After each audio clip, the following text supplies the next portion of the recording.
I'm excited to be here. This is my first visit ever to Tokyo, first ever visit to Japan. I'm excited to share what I have learned in my journey, my time with Scrum, my time with Agile. The title of this presentation is Lost in Translation. There's a movie about this Western businessman who came to Japan and couldn't understand what was going on and was disoriented and confused. This is what's going on today with managers. They're disoriented and confused about this Agile thing, about Scrum. What does this mean for them? What is their role? How can they help their people? How can they help their organization? This is what's lost in translation. And we're going to give you here in our time together a sense of how to solve this communication problem, how to help managers understand what is their role, how they can help the teams, help the organization. But before we start this, it is scientifically proven if you've been sitting for more than 20 minutes, your brain will shut off. So everyone, stand up. Stretch.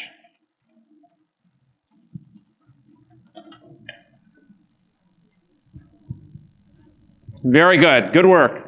Now take your seats. We'll begin.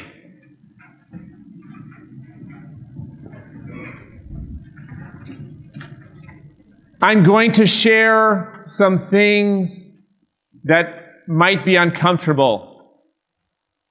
Some people might even describe them as controversial. So before I tell you that, I want to give a little bit of context about who I am and where this information is coming from. I have a picture of India.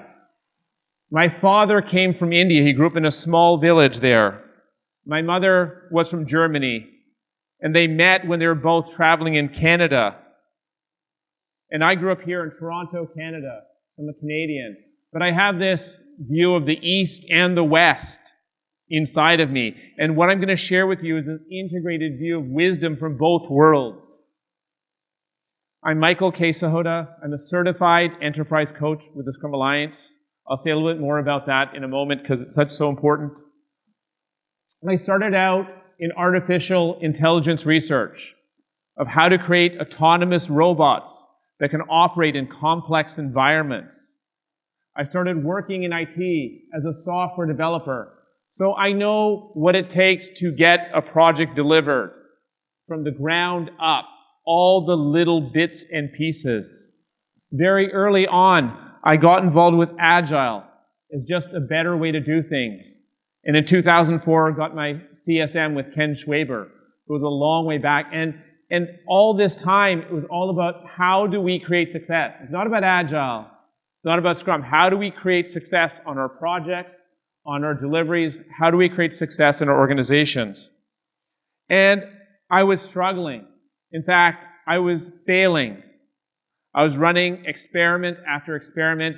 And it's so difficult to get Agile fully working in organizations. I spent the last 10 years looking at culture and leadership for the missing pieces of the puzzle. And I'm going to give you those missing pieces here today.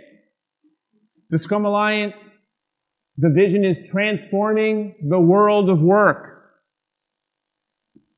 And I learned when I became a certified enterprise coach in 2010 that Scrum Alliance is more than just Scrum. It's about anything that will lead to transforming the world of work. When I was applying for this, I'd gotten to the interview stage and they said, well, Michael, you're only talking about Scrum here. Don't you do anything else outside of Scrum? And I go, yeah, of course I do. I do Lean, I do Kanban, I do design thinking, I do all these things. They go, well, why didn't you talk about that? And I go, because I thought the Scrum Alliance was about Scrum. And they said, no, Michael, it's a much bigger world because we're transforming the world of work. So we are open here at the Scrum Alliance to anything, any approach that will allow us to transform the world of work. So it's Scrum plus plus. So Howard mentioned this. I encourage you, if you are an Agile coach, look for the CEC designation or the CTC. It helped me grow. It helped me be a better coach. So that's an invitation to you. Now, I'm a bit weird. I'm not a traditional Agile coach. That's in my past. We've moved beyond that at our organization. We shift the consciousness of leaders to evolve organizational performance. We've realized that it's all about the leadership. To create the success we desire, we hope for on teams, we need the whole system to work together in an integrated, aligned way. And not only that, we guide organizations in the use of conscious change techniques to accelerate the rate of growth. So we can't approach Scrum, we can't approach Agile with change the way we've done change before. We need a totally new way to think about change. And we're going to give you elements of this here today in a very practical way so you can help the managers in your organization. Or if you, in fact, here are a manager, to help you orient and understand how you can unlock the people around you. So let's dive in. What are the rules of Scrum? Number one, we have a cross-functional team. Number two, we have a product owner. Number three, we have a Scrum Master. These are the rules, yes? Who's heard this before? Yeah, we all know this. These are the rules. Do you notice where the manager is? Well, we'll come back to that later. Who's heard of this? Autonomous self-organizing teams. Raise your hand if you've heard of autonomous self-organizing teams before. Raise your hand if you've heard of this. That Scrum, Agile is about autonomous self-organizing teams. Great. Keep your hand in the air if you know a team that is fully 100% autonomous.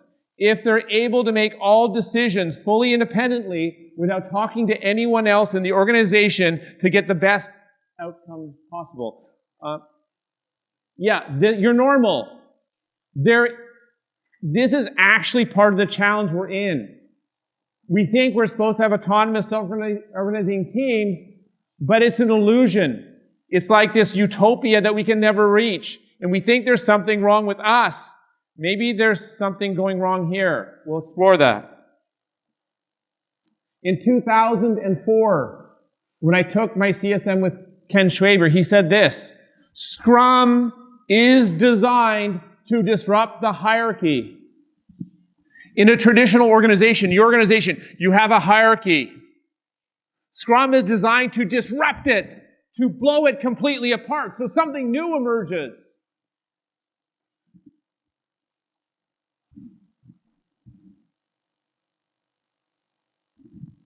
When we look at the rules of Scrum, where is the role of the manager? Think about this. The managers, pre-Scrum, are the most important people. They have the power. They have the expertise. They have the knowledge. They have the wisdom. They are the best people get promoted to be managers. And we take the best people in the organization, the most important, the ones who have the most knowledge, the most senior, the most expert, and we tell them their role is what? We tell them the role is what? Now it's your turn. You're going to stand and discuss in pairs. What is the role of the manager in Agile and Scrum? Everyone stand up. What do you know so far? Let's start with what you know. Stand up and discuss this. What is the role of the manager in Agile and Scrum?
Take your seats, please.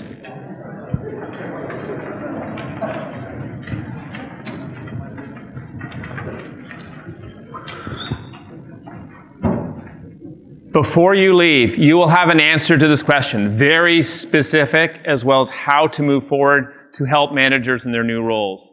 But before we can talk about that, we need to lay the groundwork, the foundation to understand the problem and understand what an effective solution can actually look like. Version 1 has this incredible survey all across Agile, across countries, across roles, 50,000 teams, 1,000 companies. And the key part of this, and everyone can get started with Agile and Scrum. That's easy. The problem is how to make it work fully. And these are the challenges that people experience. I'm going to point out one of them.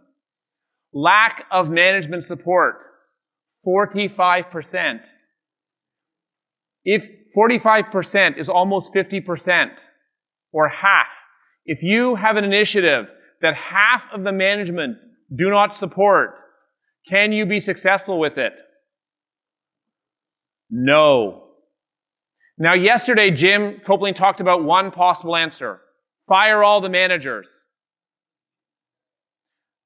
That, in my opinion, so I don't know if you've heard about this, but Agile is about people. It's about valuing people. And it turns out that managers are people too. We're going to talk about a much more compassionate, understanding approach that will lead to greater success, which does not require firing the managers. It's something a bit different. What we're seeing in organizations is that when we introduce Agile and Scrum, we increase the tension and conflict. Because managers suddenly go, well, what's my role? Will I have a job here? How will I be successful? And they go into a state of psychological fear.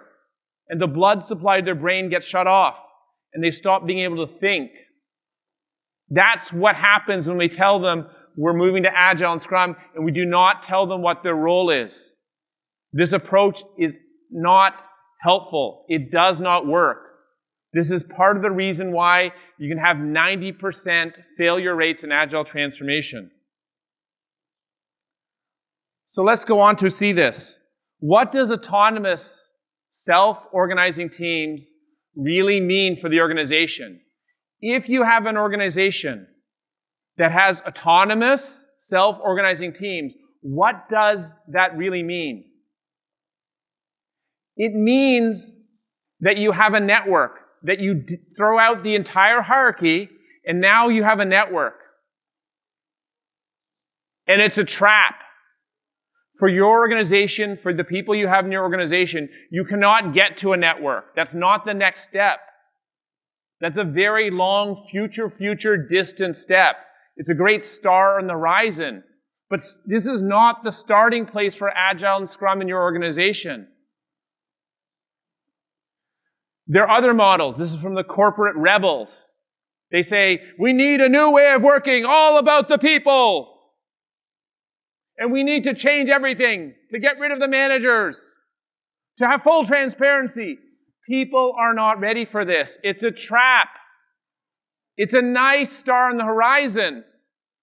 A goal, an aspiration, a dream of perfection. But it's not your starting place. It is not your next step. It is a trap. It is a well-intentioned trap. Because there are environments like this that exist. There are companies that operate this way. But there's a very special set of circumstances and journey to get there. It's not the starting place. It's a trap. Howard mentioned this. It's about taking the traditional management pyramid and turning it upside down. So instead of having the people at the top managers leading the organization, we have the people leading the organization. This is what the shift is about. So not getting rid of the hierarchy, but turning it upside down. Even this is a big step. This is the first step, and it's a big step. Now I have two questions for you. Is staff Ready to lead? Are all the workers, all the people ready to lead the organization now? Maybe, maybe not. Are managers ready? Team leads all the way up to CEO. Are they ready to share the power, to build other leaders around them? Think about your organization. Is everyone ready for this? Probably not. We need a fundamental rethink of Agile so leaders can be successful, so organizations can be successful, so Agile can be successful. Let's come back to this. We discovered no one has an autonomous self-organizing team. That this might be a very beautiful star on the horizon, but a terrible starting place because people are not ready. Here's our opinion of it. It is a death trap. It is very dangerous to start here. Instead of this, we give you, actually before I go on, who's heard of Lean? Lean, Toyota Production System. Yes? In Lean, do we know, imagine each table here is a team, right? We've got, 40 teams here. If every team is told to optimize locally, to optimize only for your team, because you're autonomous, if each team is fully autonomous and optimizes locally, what happens to the global optimum for the whole room? Does it go up or does it go down? It goes down. We know from Lean when you optimize locally, when you have autonomy and a focus on autonomy, you will decrease the organizational performance. That's what we know from Lean. Now, I'm not going to just leave you hanging. I'm going to give you something better to replace this with as a starting place for Agile and Scrum. What we want is interrelated, responsible teams. Instead of having teams that are fully autonomous, we want teams that are interrelated, that work with each other to serve the organizational purpose. In your organization today, you probably have teams that aren't working well together. I won't ask you to raise your hands. I know this is happening. The problem is we told teams they're autonomous. It's not that anyone's doing anything wrong. The problem is we've told people they're autonomous when we should have told them, hey, let's focus on being interrelated. The word responsible replaces the word self-organizing. If you think about it, what does it take to create a great self-organizing team? That will only happen when everyone in the team is responsible for their own behavior and acts like an adult. When everyone acts like an adult and takes full responsibility for their behavior, then self-organization makes sense. The question is, where do you start? We are advising, and what we've seen work is start with people's responsibility. When you have a group of responsible people, then you will have a responsible team. And then higher levels of self-organization will make sense. So self-organization, again, is a beautiful star on the horizon. And we'd actually spend a whole talk just on this topic. But I'm going to leave you with this as a guiding point to understand that we need to move beyond this. We said, number one, keep the hierarchy. Don't throw it out. You have a hierarchy. It gives everyone a sense of psychological safety. Keep it. And instead, focus on... actually, let me say more about this. The largest case studies in Teal of these new ways of working, these places, workplace of joy and high performance, have hierarchies. So it's not that we need to get rid of them. There's no proof of that. Getting rid of hierarchies is optional. You can also keep the hierarchy and create amazing workplaces. It's possible. The secret is this, and we need to do this no matter what, is to evolve the people. This is the agile mindset, or being agile. We want to evolve all the people in the organization. This is the whole journey. When we evolve the people in the organization, we will have a different organization. There's no way to create a different organization without evolving the people. So I'm going to walk you through a culture model from a book called Reinventing Organizations that talks about the evolution of organizational culture, of different ways of working together as human beings. It turns out, as we move this way, as we evolve people, as we evolve the mindset of people, as people grow and shift consciousness, then what we see is the engagements and outcomes will increase. The initial ways that we organize ourselves is around power, around structure, authority, formal rules, hierarchy. And over time, we moved on to more progressive ways to organize ourselves. We've shifted into it all being about achievement, bigger, better. We started to have innovation. The metaphor here in orange is that of a machine. If people around you talk about the organization, think about it as a machine, then you know you're in orange. Moving beyond this, we've evolved people-oriented organizations where it's all about the purpose, all about the values, all about empowerment. So green is where we start actually turning the hierarchy upside down. And then moving beyond this, we have this distributed network. We have fully shared power, self-management. This is the place of the network. This is a very advanced place. Look at this. Do you see how much evolution is required? We need to move from over here all the way over here. This is a very far step. We're saying, hey, let's back it up and start on an easier next step. Start on an easier journey based on the truth of where we are. So, what's going on here? Did this freeze? Yes.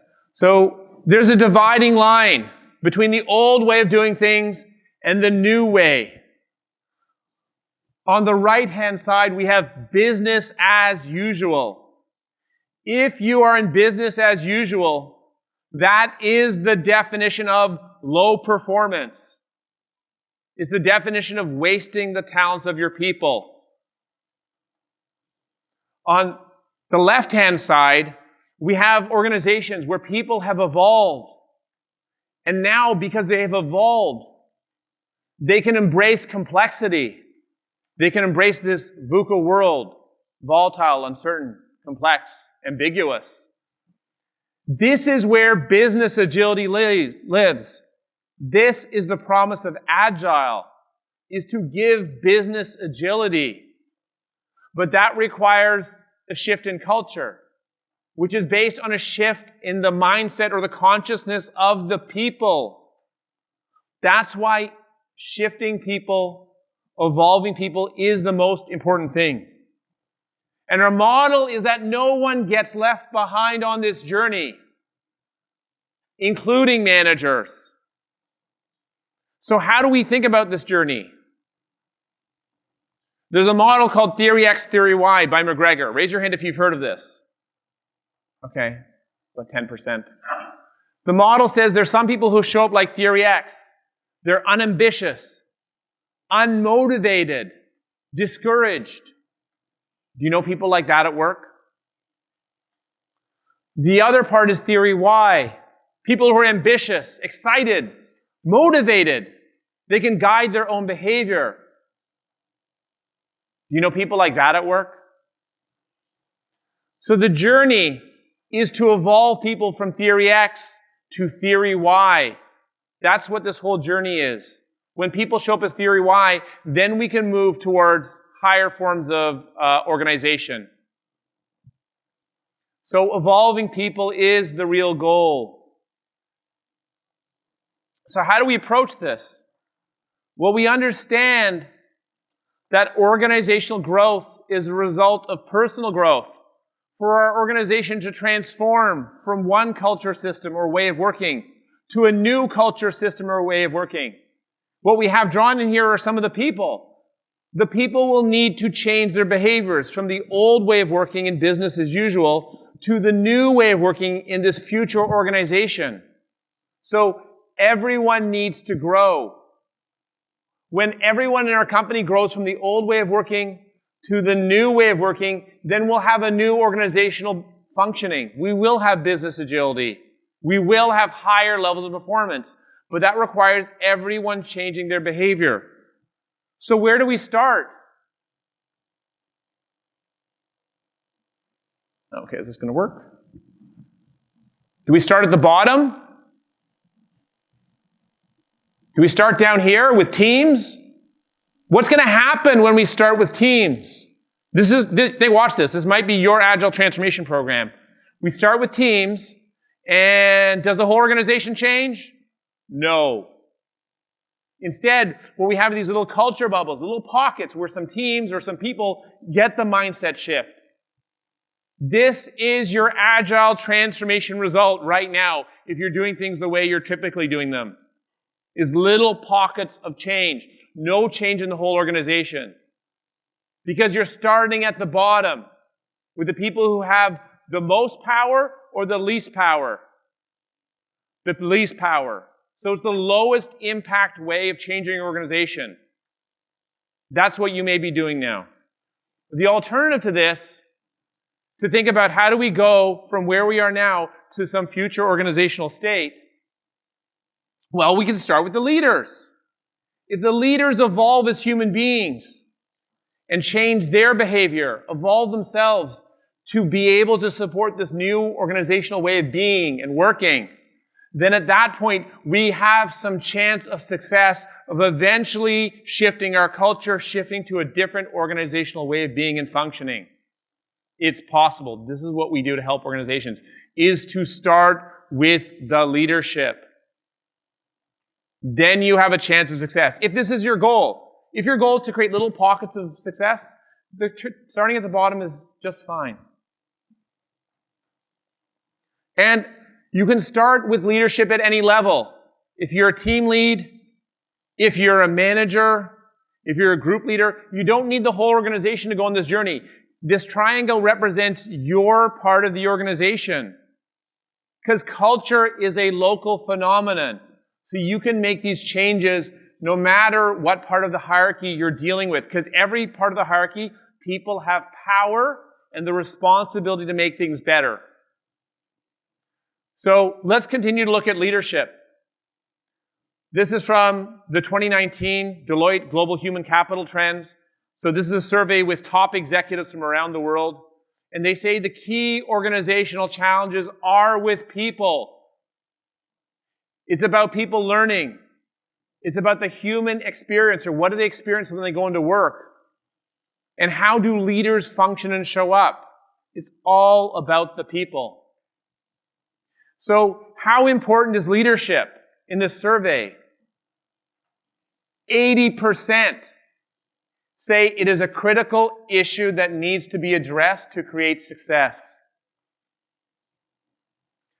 Research shows that while organizations expect new leadership capabilities, the agile mindset, they still are largely promoting traditional models and mindsets. So the traditional leadership training that people have been doing and getting is not enough because it's still promoting traditional mindsets. So we need something different to create success. And the survey points the way. They asked, what are the skills leaders for the 21st century need? And they said these two things: the ability to lead through more complexity and ambiguity, and the ability to lead through inference. And we're going to talk about how this aligns with Agile itself. A fundamental upgrade of leadership is needed. It's not that leaders need to learn a new skill. It's not that they need to learn a new technique. There needs to be a fundamental upgrade in how they see the world and how they interact.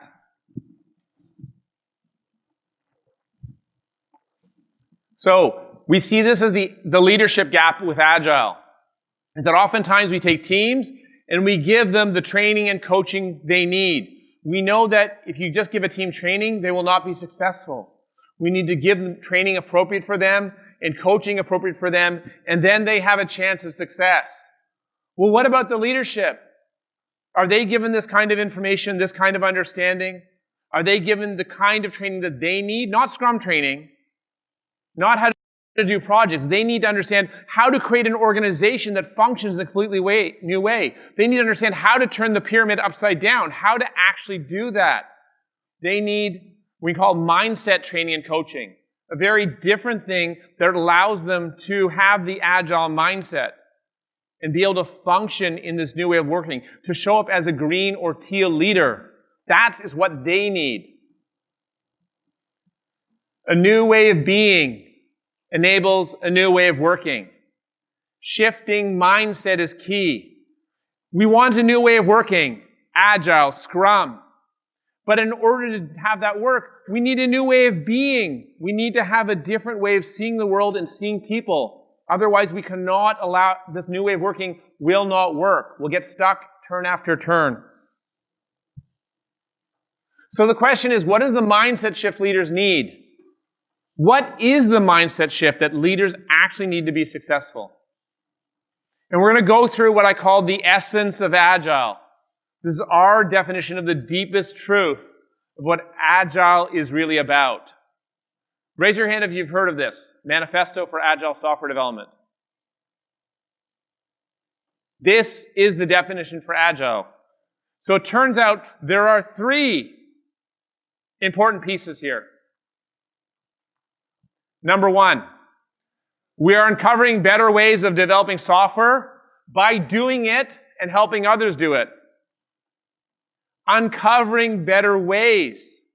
The secret to Agile is a commitment to uncover better ways every single day. It's about a culture of learning. That is what Agile is pointing to. That is what Agile is talking about. Building in your organization a culture of learning where learning is valued, where there's time for learning, where there's budget for learning. The second part is responding to change over following a plan. And what that's speaking to is about, at a fundamental need, being comfortable with uncertainty, knowing the world is so complex we can't control it. And for leaders, they need the ability to lead through complexity and ambiguity. It's not like a nice to have. They must have this capability to support an agile environment. The third one, and I learned this through Alex Kravitsky, individuals and interactions over process and tools. And this points to that Agile is all about the people. And for leaders, it means the ability to lead through influence. This is what we saw. So what we saw is that the skills for a leader for the 21st century are in the Agile Manifesto itself. I think it is one of the most incredible creations of our time, because it points to a new way of being inside that is required to create the highest levels of performance possible. And these are the 3 essential items that it contains within its DNA. When we simplify it all, that Agile is about people over process. Process, we need it. It needs to be there, Scrum, Kanban, whatever. But it's really about the people. It's a simple concept, but it requires shifting mindset for managers to understand that it's about the people over the process, and understand that and have that in every single interaction, in every single decision, in every single moment of the day. This is the mindset shift, the behavior shift that's needed to support Agile. Anything less, and we will not be able to create success. This is the requirement for us to create high performance. Now, the good news is that when a leader grows and evolves themselves, they act as an attractor. When a leader starts showing up and modeling progressive behaviors, it invites other people to show up that way too.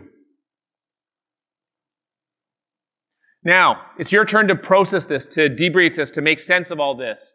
I'm going to ask you to stand and in triads, that's groups of 3, discuss how effective is your organization in shifting managers' mindsets and behaviors. How effective is your organization right now in supporting managers in shifting their mindset, their behaviors, so they can show up and create this new world that we're seeking for. Everyone stand up. Go.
Okay, take your seats, please.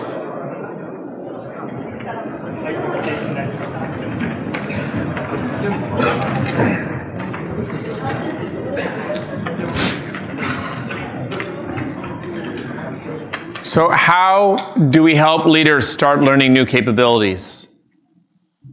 How do we help them start this journey? We're going to talk very pragmatically about what this journey looks like and how to get started. Earlier, we talked about theory X and theory Y, about making this journey.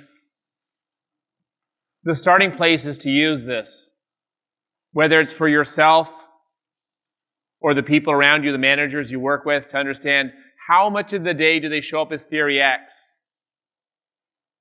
How much of the day do they show up as theory Y?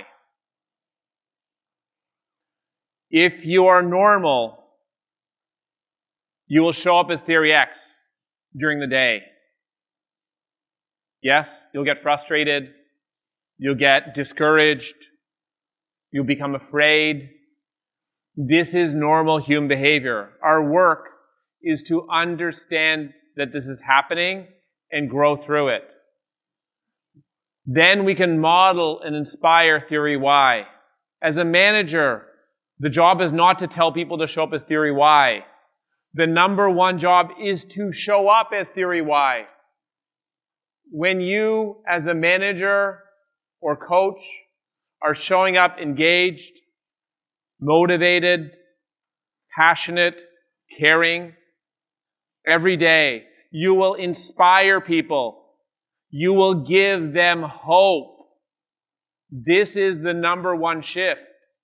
To look at yourself and create a shift within yourself. People will copy what you do. That is 10 times more effective than trying to coach them or tell them. The most powerful way to influence others is to have the behavior yourself. If you ask people to do something you're not doing yourself, there's a word for that. It's not a very polite word. Yes? And it's not just theory Y. Theory Y is table stakes. It's the basic condition for creating a high-performance environment, creating a high-performance culture. We need other things beyond that. Listening, caring about people. There's a whole journey beyond theory Y. Theory Y is the starting place. And it's a very good starting place for yourself or for managers. The second place that's a very good starting place is to share power. The journey we saw from going from a red or orange culture system to a green or teal culture system is the journey of evolving people, of sharing power, of having leaders who willingly give away power. But we don't want to give it away to people who are showing up as theory X, because if we do that, it'll be a disaster. It'll be very unfortunate for them and unfortunate for the organization. So we want to share power as a way to help evolve the people, to give them the responsibility in small pieces. When you talk about autonomous self-organizing teams, is that a little sharing or a big sharing of power? It's a huge share of power. We're saying this is not intelligent. This is unhelpful to share so much power all at once. It's hard for the manager to share so much power at once and trust and believe in the people. It is so hard for the people to be given that much responsibility. Instead, we want to take little baby steps to share a little bit of power, see how that goes. Share a little bit of power, see how that goes. Experiment after experiment, step by step, to go on this journey. So this is how to understand replacing autonomous self-organizing teams with responsible teams by sharing power iteratively and incrementally. It's about using Agile itself to create Agile. There's no other way. How can you use something other than Agile to create Agile? You can only use Agile itself to create Agile. That's why it's essential to share power iteratively and incrementally. One way to think about this is to think about decisions. The way to share power is to share power decision by decision. As a manager, every time you have a decision, you ask yourself, who's a good person to make this decision to create success, to grow people, to create a high-performance outcome? Do I decide? Do I decide by myself without talking to anyone else because I have so much information, I know I'm right, I'm sure that's the correct answer? Is that the best for the organization? Or is it better that I decide after seeking advice? Is it better that I ask people their opinion? I listen to them. I collect up all the wisdom, and then I make the decision. Who's heard of the lean technique called A3? A3? It's a very similar. This is a lighter weight structure, but it's pointing towards the same concept. Or is it possible that we should decide together? As a manager, I'll make the decision with my team. That we'll all as equals make a decision together to share our knowledge and wisdom to make the best decision possible. Or is it I advise? I understand that to grow people, I need to let them make decisions. So as a manager, I give away that decision to someone else. And I give them my advice, which they can follow or not follow. That might be the right decision. Or it could be that I'll let a team actually, or people or person, be fully autonomous and play the please let me know card. Again, when we're speaking about default Agile, default Scrum, it says, managers, go from here all the way over here. Go all the way from having all the decisions to giving up all decisions. And if you start seeing things go wrong and get involved, you're a bad manager because you're micromanaging. It's not helpful to take such a big step all at once. We want to take it in little steps. So this is the second piece of advice, is start sharing power with people, decision by decision. Going hand in hand with this is something called the advice process. If you want better decisions, if you want more engagement, if you want on-the-job education, if you want to have a learning culture, the advice process lets you do that. It says for every decision, pick someone to be the decider who has ownership of the decision and is accountable for the decision. Think about you, when you have ownership and you're accountable for a decision, how motivated will you be to make sure it's a good decision? Probably very motivated. That's how this works. It uses people's self-interest to create success. And the decider seeks advice from people who have experience making decisions, people who have different perspectives about the decision, and from the people who are impacted by the decision.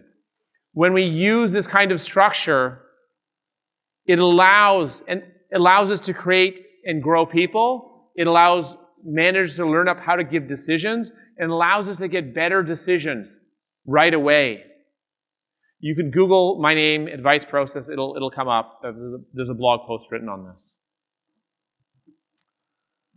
Actually, I'll say one more thing. This is the kind of functioning and behavior that we see in the highest levels of performance, in the highest levels of organization. They don't actually organize around autonomous, self-organizing teams. They organize around principles like this, which is, hey, how do we all show up as adults? And how do we make decisions effectively together? Right? So they actually give people structures to create effective self-organization. So that's one of the secrets. Self-organization is the outcome, not the starting place.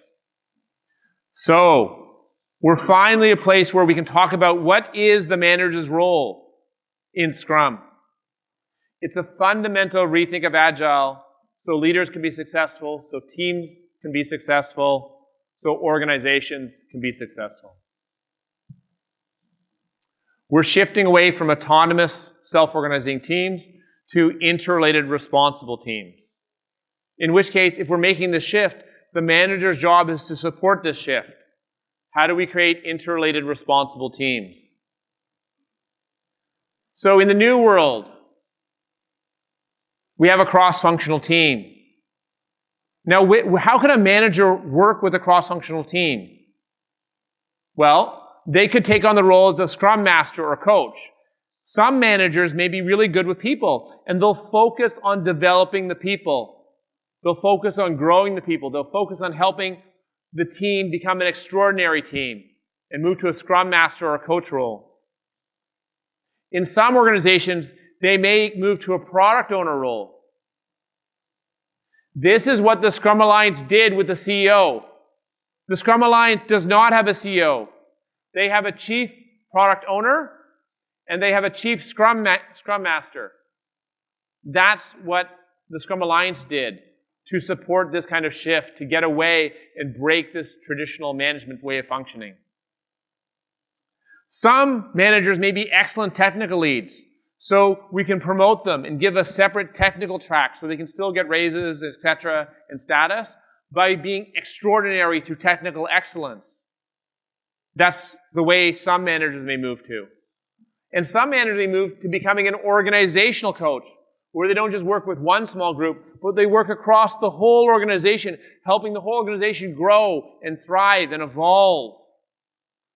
Or they might take on some other role. It doesn't matter what role they find as long as they're adding value to the organization. That's the secret. Now, if you try to go to a network and you get rid of the hierarchy, you can do that. You can say, hey, managers, you've got 1 year to find a new job or you're fired. It's not very kind. It's not very helpful. They don't even have the skills to function in this new world. We're advocating a different approach. We're advocating helping the leaders get the mindset shift they need in the new world and then help them find a new role that works for them. But this is this end place. You do not start here. You do not go back to your organization and say, hey, manager, here's a slide. Pick a new role. Because they won't be able to do it. They need the training and the mentoring and the coaching support to have the mindset shift to be able to do this. So the starting place is what we talked about earlier. Shifting from theory X to theory Y. Giving away power iteratively and incrementally. Starting to use the advice process to start getting comfortable with other people making decisions. That's the starting place. Eventually you may shift towards this, and there might be some sort of change in how people's roles are. But this is the manager's role in Agile, in Scrum. But it's not the starting place. This is where you end up. You start with the mindset shift. You start with helping them shift their behaviors. Then this is possible. So I'm going to ask you now to stand and discuss in triads. What support is needed for managers to evolve their mindset to be effective in new roles? So think about it. For managers to be able to function in these kinds of new roles, what support do they need? All right, everyone. 1, 2, 3, go. Stand up. Discuss.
Please take your seats.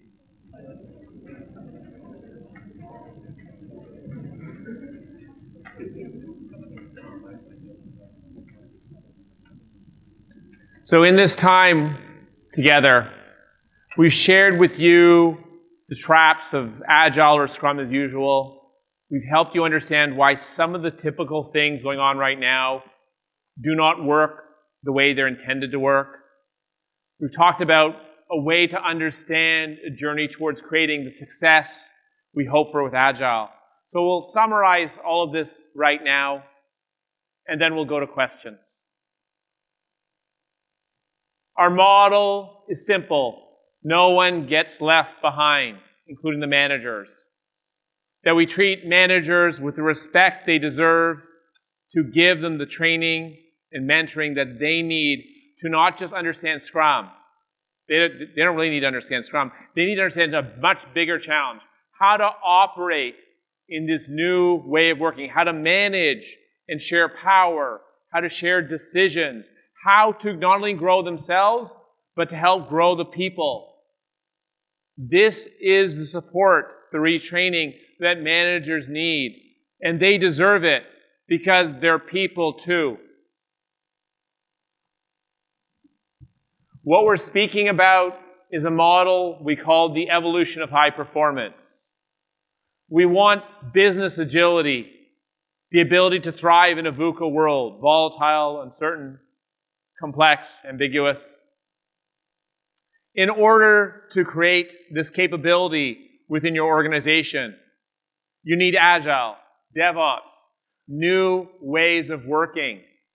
We need these new ways of working.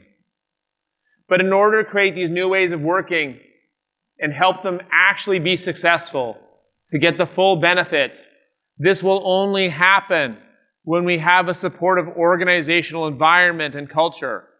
Agile is like a seed. We can only plant the seed in fertile ground for it to grow. We need fertile ground for Agile to be successful. That fertile ground is a healthy organizational environment and a culture that supports Agile with leaders who support it. Leaders are the ones creating this organizational environment and culture.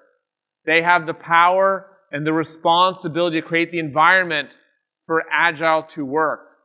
So all the challenges you're seeing in your environment are about the culture. It's about not having an environment that is compatible with Agile. Now, if we stopped here, we'd say, oh, it's them.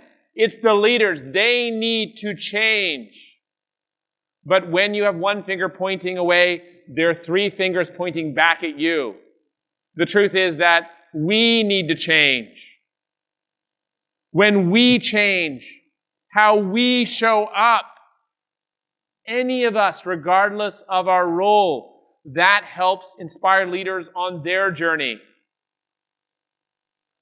When they're inspired, they can create the healthy environment.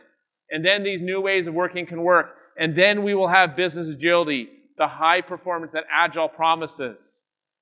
This is the path to creating high performance in your organization. It starts with you, no matter what your role. This is what I discovered. And this is why I've been so focused on my growth. I started as a developer because I wasn't good at talking to people. There are some other words you could use to describe me that are not so pleasant. Yeah. And so I shifted how I showed up. And now I spend my time, my wife Audrey and I, we travel around the world, we teach leaders this new mindset, this new way of being all around the world through this Cal 1 program. Because it is the most important thing that is needed to create success with Agile. To summarize, a new way of being enables a new way of working. We need the Agile mindset, the green or teal mindset, the progressive mindset. When we have that inside of ourselves, then we can help others. So shifting mindset of ourselves and of leaders is the key to success with Agile and Scrum. We talked about this journey, that as we evolve people, as people shift their consciousness, as people shift their mindset, the engagement and outcomes increase. Everybody wants high performance, and the way to get it is to move away from red and orange types of organizations, where it's about business as usual, into green and teal organizations, where we go from business as usual towards a place where people have a mindset to embrace complexity, where people are living the spirit of the Agile Manifesto, the essence of Agile. They're learning. They're able to lead through influence. They're able to respond to change. And they value people. Then we can have business agility. Then we can have the full benefits of Agile. This is the shift we're talking about. This is what the shift Agile and Scrum are pointing to. And we're talking about the exact same change that was spoken about yesterday, but approaching it in a radically different way. In a way that instead of firing managers, we respect them as human beings, and we value them, and we give them the support that they need to create a healthy environment to enable the shift to actually happen. That knowing that it starts with them, and for it to start with them, it actually starts with each of us. So you're welcome to continue the journey, to connect on LinkedIn.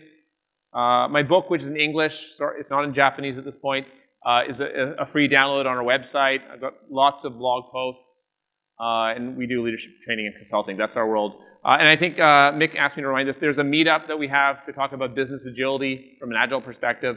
So we'll talk about this and some other concepts to go deeper on the topic next Tuesday. Yes? Yeah, and Mick, maybe you can tweet it. Yeah? Okay. All right. What else is there? So I hope this has been valuable for you. I hope that this has offered you a different perspective of what it takes to create the success for Agile. I hope this helps you understand and help leaders who are lost in translation learn the language of this new way of working. Come out of the confusion to understand that they go from not having any role, but to having the most important role in the whole organization. That is the shift in the role of the manager in Agile. Thank you very much.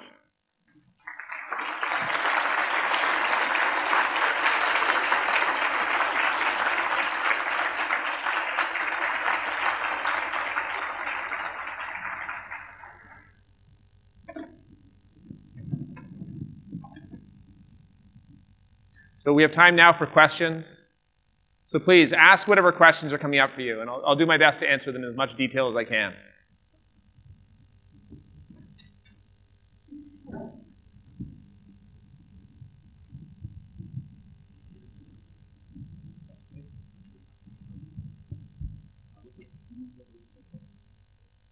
Can I ask in English? It's fine.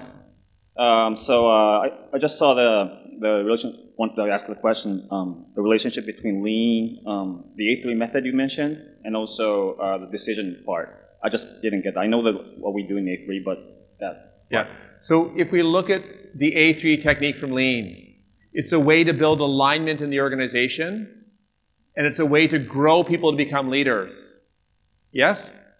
It's also a way for leadership to give away power. When you're running an A3 technique, you take the most junior engineer and you say, here's a blank sheet of paper. Go figure out how to solve this problem. And it's used to grow people. It's used to develop people. It's used to give away power. Those are the same principles of what I've been speaking about here. In Japan is the home of Toyota. These are the principles of Toyota, the ones that really made them successful, is valuing people, valuing their growth. And we're talking about turning it up a notch and go beyond that to something even more incredible. That's what Agile is pointing to. Does that help answer your question? Yep. Thank you. Hi. So the narrative that you hear a lot, I think, not only just in Japan, but is that there is a layer of middle management that tends to, do a lot of bad things when you're talking about Agile mindset. Is there any reason that you left that out of your contents today, or is it just something that should be, kind of incorporated into? No, I'm just Curious. That is a fantastic question. Who here has expressed problems with the frozen middle management? Who's heard of that? Who's heard of that? Yeah, it's a real thing. It's a real thing, but it doesn't exist. It's a lie. If the people at the top were actually living the agile mindset, actually living the agile values, you wouldn't have a frozen middle. If they're at the top not actually living the values and the spirit of agile, then you'll have a frozen middle. But the frozen middle isn't really frozen, because frozen means they're yes to the agile mindset in the bottom, we got a yes at the bottom, and in the middle, they're a no. But that's not true. We actually have a no at the top and a no in the middle. And we have these little pockets. We actually have, anywhere you think there's a frozen middle, you actually have, where is it? You actually have this. You actually have pockets. Because when leaders really at the top have a shift in mindset, a shift in consciousness, they wouldn't have a normal agile transformation program. Because they'd try to approach change in an agile way, in an iterative, an incremental way, where they learn and grow, and they'd be modeling learning and growing, and they'd be running experiments. I guarantee you, tell me if I'm wrong, the people at the top of your organization you're referring to are not being vulnerable. They're not running experiments. They're not admitting mistakes. They're not asking for help, and they're not giving away power. Yes, no? You're absolutely correct. It's just that there are structural issues. I'm basically repeating what you're saying, but there are structural issues within the company that prevent them from taking the action that they want to take, that middle layer. And that hasn't been removed by the top layer, which is an expression of how they're not really doing what they're saying that they're doing. Yes, so agree, and you hit the nail on the head. I mean, ultimately, when we look at this model, the evolution of high performance, what you're saying is the organizational environment and culture is such that there's a frozen middle management. Well, who's creating that? The top leaders are, right? That's what they're creating. So they need different actions. It's not that they're bad people. It's not that the middle managers are bad people. People in leadership, middle layer, bottom layer, top layer, have not had the training and the mentoring that they need to be able to operate in this new way of working that Agile is pointing to. It's not anyone's fault. And to my understanding, the technology for doing this and really helping them has not been on planet Earth. I try to learn from anyone I can. I read book after book, went to course after course to find out how to do this. The answer isn't out there. I had to create this method. It's coming up in our new book, Leadership 314, which is not out yet, sorry. But right now, the technology for doing this is not on the earth. So no one knows how to do this. So it's not anyone's fault. So people are just doing the best they can. And even if they want to be successful, they turn to typical organizations, typical consulting companies to help them, and they get traditional advice. And it doesn't work. Thank you. はい、他ご質問ございますか？日本語でも大丈夫ですよ。じゃあ、日本語で質問させてください。はい、どうぞ。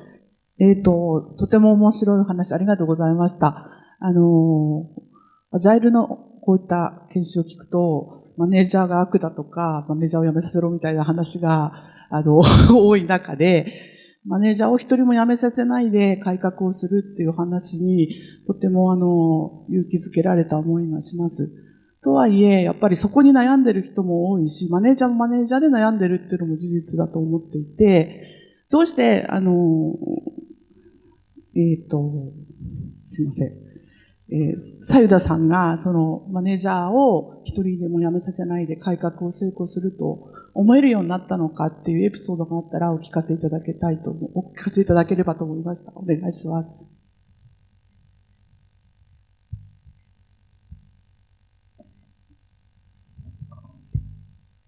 Yeah, so that's a very good question. Very good question. The first step, whether you're dealing with someone on a team or working with a manager, is to help them, to offer help, to give them the training they need, the coaching, the mentoring, the on-the-job assistance they need to help them move to a new way of being, to learn a new skill. That's what caring about people really is all about, right? That's the first step. After that step, if you give people opportunity after opportunity after opportunity, and they don't want to go on the journey, you can either give up on the journey of having a high-performance organization, of creating a successful high-performance company, or you can ask the person and say, hey, this is the journey we're going on. Do you really want to be part of that? Are you ready to learn and grow yourself? And they might say, no, I'm not ready to do that. And you say, well, thank you for your service here. Of course, we'll give you a very generous package to help you exit. This is a very normal, natural thing. Now, if we just take the starting place of firing all the managers, that's firing 100% of the managers. What we're talking about is a much more compassionate approach where we might only lose 10%. Not because they're bad, but because they want something different. They don't want to be part of a learning culture. They don't want to learn new skills. And that's okay. But we don't want to make them bad. We don't want to make them wrong. We want to value them, support them. Initially, what we're going to the teaching of how to approach change in a much more conscious way. But in a nugget, the secret is to invite and make it optional at the beginning, and then eventually make a decision. Well, do we want to go on the journey? Or do we want to keep these people and not go on the journey? Because that's what it will come down to. So this is the most compassionate, caring approach that we've found for dealing with managers. So eventually some people may exit or may voluntarily choose to exit or may be asked to exit. But that's the last step. The first step is to support, to invite, and create options for them. Not demand they change, but to instead be very understanding that this is a difficult journey for anyone, whether they're a staff member, whether they're a manager, to go about looking at ourselves and growing and shifting our mindset, shifting our behaviors. It's a challenging thing, so we don't want to force anyone to do this. Thank you. ありがとうございました。 So I think we'll take the last question here. I'll love to continue the conversation, answer any other questions. So please find us over lunch this afternoon. Just want to share during our discussion earlier, like we were thinking that the most effective way for like the CEO or the managers to join in is to invite someone outside the company to train about or to coach regarding the new process that we want to build in the culture of the company. And also, I want to also ask, like, we're dealing with, we have cross-culture, we have Japanese in our company, we have different Americans in the company. How difficult it is to, to relay that kind of mindset to different individuals with different, cultures, with different backgrounds. Yeah, so the first question is, just repeat the first question. Yes, so are you saying that, like, inviting someone outside from the company can help? Okay, so this is a great question. How did I learn to do this? How did I learn how to do this? I know how to do this, right? I'm an expert at this, but how did I learn that? I ran experiment after experiment after experiment. I learned whatever I could from others, and I created this method, the structure, this way. So I have a lot of fluency and expertise in it. So the level of support I can give someone is very high. Depending on what you spent your time doing in your life, your training, your expertise, you may be somewhere on the journey. No matter where you are on the journey, you can create help. But there'll be a limit to how much help, because what I learned is that in order to help leaders very powerfully, I needed to grow myself. That's why I've been very focused on my own growth, my own development. So it's not about outside, inside. That's not the question. The question is, what's the mindset and capability of the individual? How have they grown? How are they able to relate? How have they internalized respond to change over following a plan? How have they internalized learning and growing themselves? How have they internalized valuing people over process? Yeah? So that's the shift. When we have the inner shift ourselves, then we can help others. We have to do what's called put the oxygen mask on ourselves first. We have to grow ourselves, then we can help others grow. Right? Once we've gone on the journey, then we can help others come on that same journey. Yes? So that's question number one. Question number two was, what about cross-culture? We have trained leaders all over the world. And what we can say is the challenges with Agile are the same all over the world. Yes, Japan is unique. Yes, there is a unique culture. But at the core of it, we're dealing with human beings. We're dealing with ego. We're dealing with the ability and desire to grow. All that really matters is that someone says, yes, I understand to create the success I want, I need to grow. When that spark hits, that flame hits, that gets ignited, then change is possible. And what we found is that's the same for each human being around the world. Thank you. So we're going to close there. Thank you so much, everyone. It's a joy and pleasure to be here. Really appreciate you giving me your full attention. Thank you.